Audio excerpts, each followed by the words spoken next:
Welcome back to Naganjali చిట్టి vlogs. ఈరోజు నేను పుట్నాల పొడి చేస్తున్నాను. దోశ మీదకి ఈ పొడి వేస్తే చాలా బాగుంటుంది.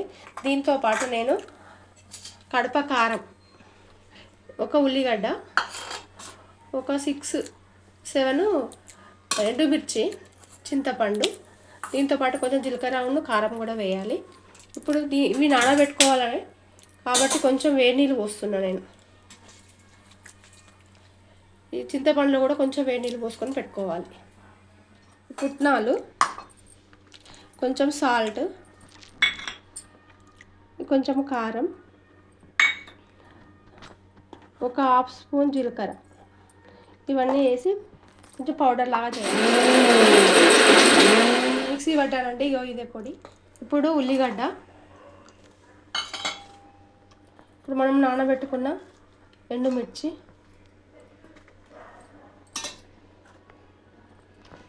ఇప్పుడు చింతపండు, ఒక 1/2 స్పూన్ జీలకర్ర,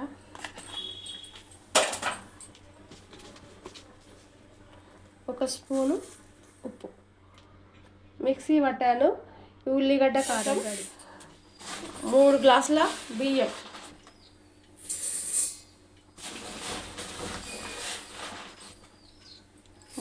బియ్యము,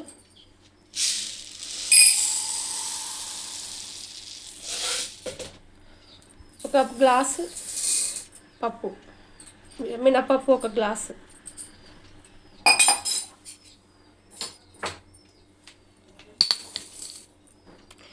రెండు స్పూన్ల శనగపప్పు,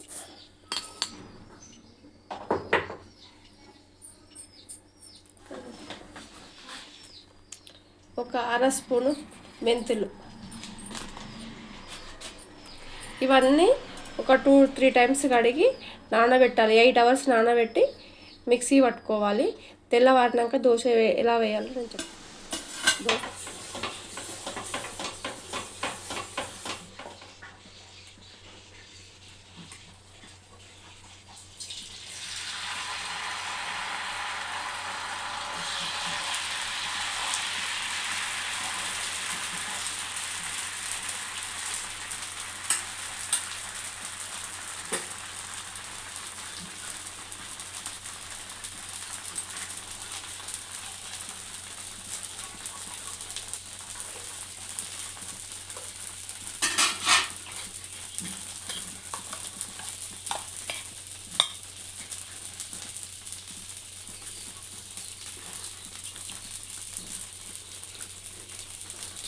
కారం దోశ, కారమును మొన్న చేసిన పొడి ఉంది కదండి, మనం చేసిన పొడి ఉంది కదా, అది వేసి కారం దోశ చేస్తుంది.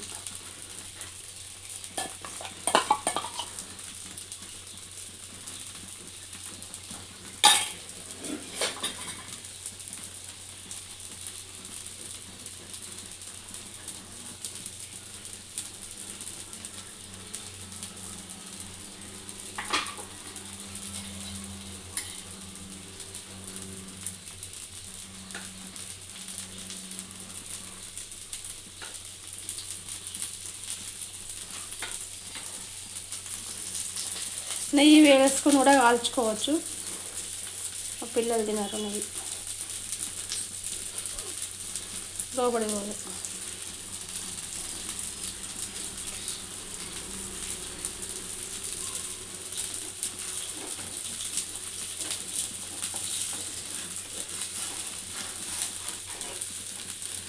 దీని మీద కొన్ని ఆనియన్స్ వేసుకోవాలి.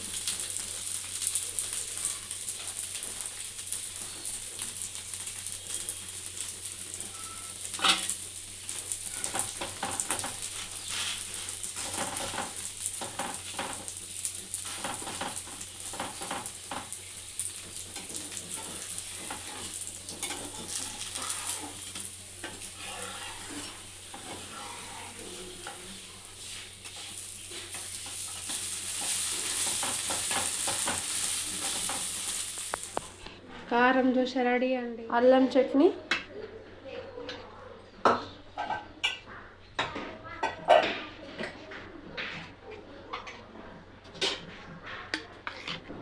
పల్లీ చట్నీతో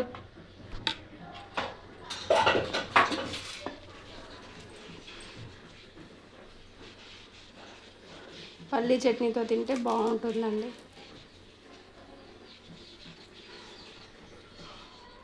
ఈ వీడియో నచ్చినట్టయితే లైక్, షేర్, కామెంట్స్, సబ్స్క్రైబ్ చేయండి.